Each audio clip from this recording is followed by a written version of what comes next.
Amanda Smith.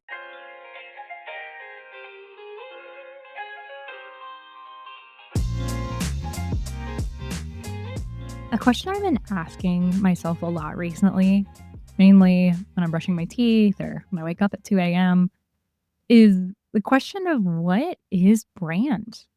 Is it your logo? Is it your color palette? Taglines? Yeah, all of those things matter, but what actually makes up a brand?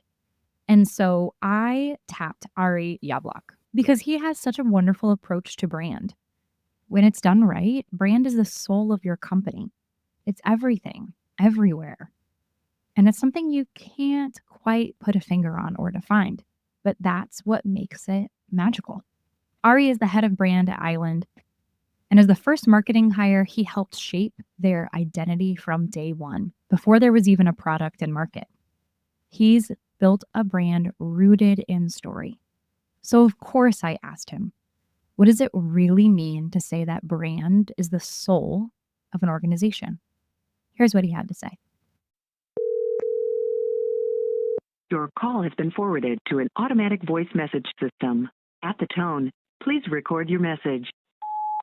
Hey, Amanda. I guess I missed you, but still wanted to make sure I got this through to you. I was mentioning to you the other day how I felt strongly that brand is the soul of an organization. I just wanted to explain a little bit what I meant by that.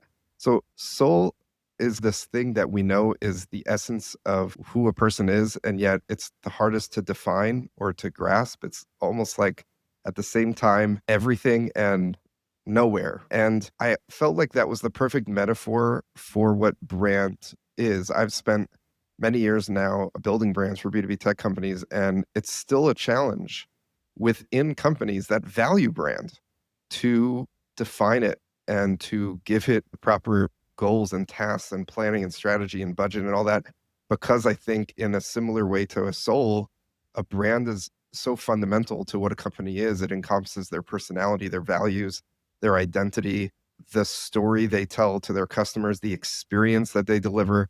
It's in the clothes they wear, the colors they show, the conversations they have. And yet, if you try and just capture it in one thing, you have nothing to hold on to. Well, what is it? It's everything, it's nothing. And that to me is like a soul. And I also think that a soul is the essence of a person, and you don't actually build a soul. You don't actually design it. You are it. And you spend your life almost revealing what your soul really is, discovering it in a way.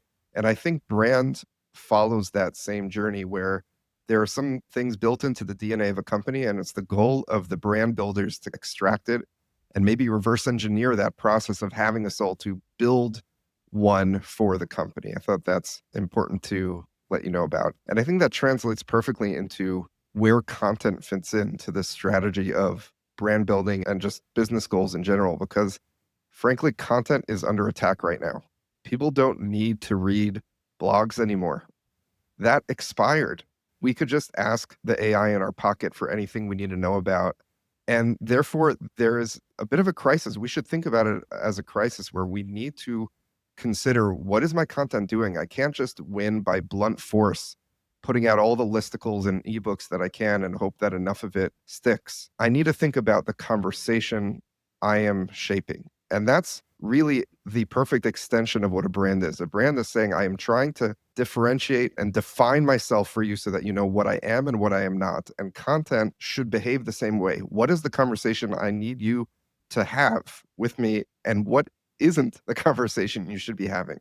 And at Island, where I've been building this brand for almost 4 years now, we've been deliberate about which conversations to have and which not. We do not want to have classic cybersecurity conversations, for example, because that takes you to a different world. It limits actually the value that we actually bring to enterprises. We want to talk about enablement and productivity and reimagining enterprises that can modernize and accelerate, as opposed to simply protect and fortify.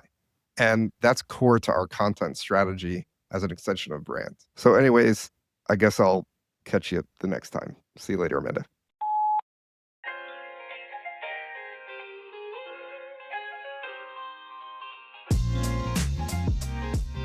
Thank you for listening. Want your podcast to do more? Subscribe to Genius Cuts, because it's never just a podcast.